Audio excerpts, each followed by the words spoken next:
ನಮಸ್ತೆ ಎಲ್ರಿಗೂ, welcome to Shri Om flavours kitchen. ಬನ್ನಿ ಇವತ್ತು ಏನು ರೆಸಿಪಿ ಅಂತ ನೋಡೋಣ. ಇವತ್ತು ನಾನು ಮಾಡ್ತಾಯಿದ್ದೀನಿ ಬಾಳೆಕಾಯಿ ಚಾಪ್ಸು. ಸೇಮ್ ನಾನ್ ವೆಜ್ ಥರನೇ ಟೇಸ್ಟ್ ಸಿಗುವಂತಹ ಈ ಚಾಪ್ಸ್ನ ಯಾವ ರೀತಿ ಮಾಡೋದು ಅಂತ ನೋಡೋಣ ಬನ್ನಿ. ನಾನು ಮೊದಲಿಗೆ 2 ರಾ ಬನಾನನ ತೊಗೊಂಡಿದ್ದೀನಿ, ಅಂದರೆ ಬಾಳೆಕಾಯಿನ ತೊಗೊಂಡಿದ್ದೀನಿ. ಸ್ವಲ್ಪ ಗರಂ ಮಸಾಲ, ಗಸಗಸೆ, ಹಾಗೆ ಧನಿಯಾ ಪೌಡರು, ಶುಂಠಿ, ಬೆಳ್ಳುಳ್ಳಿ, ಕೊತ್ತಂಬರಿ, ಸ್ವಲ್ಪ ಪುದೀನ, ಹುರ್ಗಡ್ಲೆ, ಮೆಣಸು, ಸ್ವಲ್ಪ ಅರಿಶಿನ, ಚಕ್ಕೆ, ಲವಂಗ, ಕಾಯಿ ತುರಿ, ರುಚಿಗೆ ತಕ್ಕಷ್ಟು ಉಪ್ಪು, ಈರುಳ್ಳಿ, ಹಸಿಮೆಣಸಿನ್ಕಾಯಿ, ಹಾಗೆ ಟೊಮೊಟೊ. ಒಗ್ಗರಣೆಗೆ ಸ್ವಲ್ಪ ಎಣ್ಣೆನೂ ತೊಗೊಂಡಿದ್ದೀನಿ. ಸ್ವಲ್ಪ ಒಗ್ಗರಣೆಗೆ ಅಂತ ಈರುಳ್ಳಿ ಕಟ್ ಮಾಡಿ ಇಟ್ಕೊಂಡಿದ್ದೀನಿ, ಸ್ವಲ್ಪ ಕರಿಬೇವನ್ನ ತೊಗೊಂಡಿದ್ದೀನಿ. ಬನ್ನಿ ಈಗ ಇದನ್ನು ಮಿಕ್ಸಿ ಜಾರ್ಗೆ ಹಾಕ್ಕೊಂಡು ರುಬ್ಕೊಂಡು ಬರೋಣ. ಒಂದು ಬೌಲ್ ಆಗುವಷ್ಟು ತೆಂಗಿನಕಾಯಿ ತುರಿನ ತೊಗೊಂಡಿದ್ದೆ, ಅದನ್ನು ಈಗ ನಾನು ಸೇರಿಸ್ಕೊಳ್ತಾ ಇದ್ದೀನಿ. ನಾನು ಕಟ್ ಮಾಡಿ ಇಟ್ಕೊಂಡಿದ್ದಂತಹ ಟೊಮೊಟೊ ಸೇರಿಸ್ಕೊಳ್ತಾ ಇದ್ದೀನಿ, ಹಸಿಮೆಣಸಿನ್ಕಾಯಿ ಸೇರಿಸ್ಕೊಳ್ತಾ ಇದ್ದೀನಿ, ಹಾಗೆಯೇ ಈರುಳ್ಳಿನೂ ಸಹ ಸೇರಿಸ್ಕೊಳ್ತಾ ಇದ್ದೀನಿ.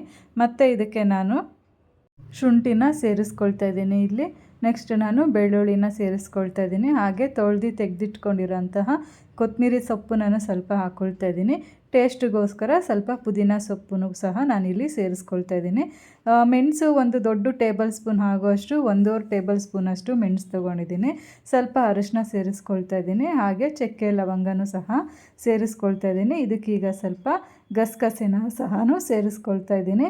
ಈ ಗಸಗಸೆ ಎಲ್ಲ ಸೇರಿಸಾದ್ಮೇಲೆ ನೆಕ್ಸ್ಟ್ ನಾನು ಇದಕ್ಕೆ ಸ್ವಲ್ಪ ಧನಿಯಾ ಪೌಡರ್ನ ಸೇರಿಸ್ಕೊಳ್ತಾ ಇದ್ದೀನಿ. ಒಂದು ದೊಡ್ಡ ಸ್ಪೂನ್ ಆದರೆ 1 ಟೇಬಲ್ ಸ್ಪೂನ್ ಆಗೋಷ್ಟು ಧನಿಯಾ ಪೌಡರ್ನ ತೊಗೊಳ್ಳಿ. ಸ್ವಲ್ಪ ಒಂದು 1/4 ಟೇಬಲ್ ಸ್ಪೂನ್ ಆಗುವಷ್ಟು ಗರಂ ಮಸಾಲನೂ ಸಹ ನಾನಿಲ್ಲಿ ಸೇರಿಸ್ಕೊಳ್ತಾ ಇದ್ದೀನಿ.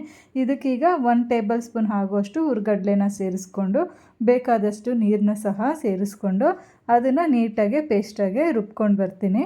ನೋಡಿ, ಈಗ ಇದೆಲ್ಲ ರುಬ್ಬಿದಾಗಿದೆ. ಈ ಥರ ಕನ್ಸಿಸ್ಟೆನ್ಸಿಲಿ ನೀವು ಕೂಡ ರುಬ್ಕೊಂಡು ಬನ್ನಿ ಮನೆಯಲ್ಲಿ.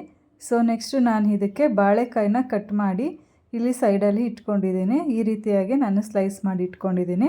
ಸೊ ಪಾತ್ರೆ ಕಾಯಕ್ಕಿಟ್ಟಿದೆ, ಅದೀಗ ಕಾಯ್ದಿದೆ. ಈಗ ಬಾಳೆಕಾಯಿ ಹಾಗೆ ಒಗ್ಗರಣೆಗೆ ಬೇಕಾಗಿರೋ ಅಷ್ಟು ಎಣ್ಣೆನ ನಾನಿಲ್ಲಿ ಸೇರಿಸ್ಕೊಳ್ತಾ ಇದ್ದೀನಿ. ನಾನಿಲ್ಲಿ ಸನ್ಫ್ಲವರ್ ಆಯಿಲ್ನ ಸೇರಿಸ್ಕೊಳ್ತಾ ಇದ್ದೀನಿ. ಇದು ಕೋಲ್ಡ್ ಪ್ರೆಸ್ಡ್ ಆಯಿಲು. ಸೊ ಎಣ್ಣೆ ಸ್ವಲ್ಪ ಕಾಯಕ್ಕೆ ಬಿಟ್ಟ ಮೇಲೆ, ಎಣ್ಣೆ ಕಾಯ್ದ ನಂತರ ಒಗ್ಗರಣೆಗೆ ಅಂತ ಹೆಚ್ಚಿಟ್ಕೊಂಡಿದ್ದಂತಹ ಈರುಳ್ಳಿನ ಸಹ ನಾನಿಲ್ಲಿ ಸೇರಿಸ್ಕೊಳ್ತಾ ಇದ್ದೀನಿ. ಈರುಳ್ಳಿ ಹಾಕಿ ಎಣ್ಣೆಯಲ್ಲಿ ಸ್ವಲ್ಪ ಚೆನ್ನಾಗಿ ಬಾಡಿಸ್ಕೊಂಡ ನಂತರ ಸ್ವಲ್ಪ ಕರಿಬೇವನ್ನ ಸಹ ನಾನಿಲ್ಲಿ ಸೇರಿಸ್ಕೊಳ್ತಾ ಇದ್ದೀನಿ. ಕರಿಬೇವು ಕೂಡ ಎಣ್ಣೆಲಿ ಬಾಡಿದ್ಮೇಲೆ ನಾನಿಲ್ಲಿ ತೊಳೆದು ಕಟ್ ಮಾಡಿ ಇಟ್ಕೊಂಡಿರೋ ಅಂತಹ ಬಾಳೆಕಾಯಿನೂ ಸಹ ಸೇರಿಸ್ಕೊಳ್ತಾ ಇದ್ದೀನಿ. ಬಾಳೆಕಾಯಿನ ಎಣ್ಣೆಯಲ್ಲಿ ನೀಟಾಗಿ ಮಿಕ್ಸ್ ಮಾಡ್ಕೊಳ್ಳಿ. ಪ್ರತಿಯೊಂದು ಬಾಳೆಕಾಯಿಗೂ ಎಣ್ಣೆ ಮಿಕ್ಸ್ ಆಗಬೇಕು. ಆ ರೀತಿಯಾಗಿ ನೀಟಾಗಿ ಮಿಕ್ಸ್ ಮಾಡ್ಕೊಳ್ಳೋಣ. ನಾವಿಲ್ಲಿ ಎಣ್ಣೆಯಲ್ಲಿ ನೀಟಾಗಿ ಮಿಕ್ಸ್ ಮಾಡಿ ಹುರ್ಕೊಂಡಿದ್ದಾಗಿದೆ. ಈಗ ರುಬ್ಬಿಟ್ಕೊಂಡಿರೋ ಅಂತಹ ಮಸಾಲೆನೂ ಸಹ ಈಗ ನಾನು ಸೇರಿಸ್ಕೊಳ್ತಾ ಇದ್ದೀನಿ. ಸೇರಿಸ್ಕೊಂಡಿದ್ದಾದಮೇಲೆ ಎಲ್ಲ ಬಾಳೆಕಾಯಿಗೂ ಮಸಾಲೆನೂ ಸಹ ಹಿಡಿಯೋ ಥರ, ಮಿಕ್ಸ್ ಆಗೋ ಥರ ನಾನು ನೀಟಾಗಿ ಇಲ್ಲಿ ಮಿಕ್ಸ್ ಮಾಡ್ಕೊಳ್ತಾ ಇದ್ದೀನಿ. ಈ ರೀತಿಯಾಗಿ ಮಿಕ್ಸ್ ಮಾಡ್ಕೊಳ್ಳೋಣ ಬನ್ನಿ. ಮಸಾಲೆ ಎಲ್ಲ ಹಾಕಿ ಸ್ವಲ್ಪ ಈ ರೀತಿ ಮಿಕ್ಸ್ ಮಾಡ್ಕೊಂಡಿದ್ದಾದಮೇಲೆ ಒಂದು 2 ಮಿನಿಟ್ಸು ಲೋ ಫ್ಲೇಮಲ್ಲಿ ಹಾಗೇ ಬೇಯಕ್ಕೆ ಬಿಡ್ತೀನಿ, ಲಿಡ್ಡು ಕ್ಲೋಸ್ ಮಾಡಿ. ಈಗ 2 ಮಿನಿಟ್ಸ್ ಆಗಿದೆ. ಸೈಡಲ್ಲಿ ನೋಡ್ತಾ ಇರ್ಬೋದು, ಮಸಾಲೆನೂ ಸಹ ಒಂದು ಸಣ್ಣ ಕುದಿ ಕೂಡ ಬಂದಿದೆ. ಈ ಟೈಮಲ್ಲಿ ನಾನು ರುಚಿಗೆ ತಕ್ಕಷ್ಟು ಉಪ್ಪನ್ನ ಸಹ ಸೇರಿಸ್ಕೊಳ್ತಾ ಇದ್ದೀನಿ. ಇಲ್ಲಿ ನಾನು ಉಪ್ಪನ್ನ ಈಗ ಸೇರಿಸ್ಕೊಳ್ತಾ ಇದ್ದೀನಿ. ನೋಡಿ, ಉಪ್ಪೆಲ್ಲ ಸೇರಿಸಾದ್ಮೇಲೆ ಮತ್ತೆಲ್ಲ ಒಂದು ಸರಿ ಮಿಕ್ಸ್ ಮಾಡ್ಕೊಳ್ತೀನಿ. ಹಾಗೆಯೇ ಮಿಕ್ಸಿ ಜಾರಿಗೆ ಮಸಾಲೆ ರುಬ್ಬಿಟ್ಕೊಂಡಿದ್ವಲ್ಲ, ಅದೇ ಜಾರಿಗೇ ಸ್ವಲ್ಪ ನೀರನ್ನು ಸಹ ಸೇರಿಸ್ಕೊಳ್ತಾ ಇದ್ದೀನಿ.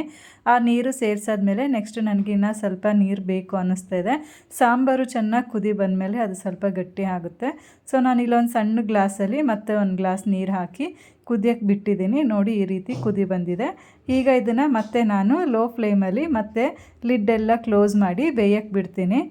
ಈಗ ಇದು ಬೆಂದಿರುತ್ತೆ. ನೋಡಿ, ಸಾಂಬಾರು ಕನ್ಸಿಸ್ಟೆನ್ಸಿ ಕೂಡ ನಾನು ಆಗಲೇ ನೀರು ಹಾಕಿದಾಗ ಇಷ್ಟಿತ್ತು, ಈಗ ಬೆಂದು ಎಷ್ಟು ಕಮ್ಮಿ ಆಗಿದೆ ಅಂತ. ಸೊ ಬಾಳೆಕಾಯಿ ಕೂಡ ಪರ್ಫೆಕ್ಟಾಗೆ ಬೆಂದಿದೆ.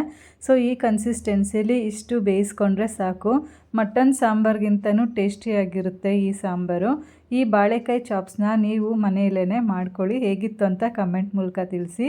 ಇದೇ ಥರ ಸಿಂಪಲ್ ಹಾಗೂ ಟೇಸ್ಟಿ ಹಾಗೂ ಹೆಲ್ದಿ ರೆಸಿಪಿಗೋಸ್ಕರ ನಮ್ಮ ಚಾನಲ್ನ ಲೈಕ್ ಮಾಡಿ, ಶೇರ್ ಮಾಡಿ, ಸಬ್ಸ್ಕ್ರೈಬ್ ಮಾಡಿ, ಸಪೋರ್ಟ್ ಮಾಡಿ, ಫಾಲೋ ಮಾಡಿ. Thank you.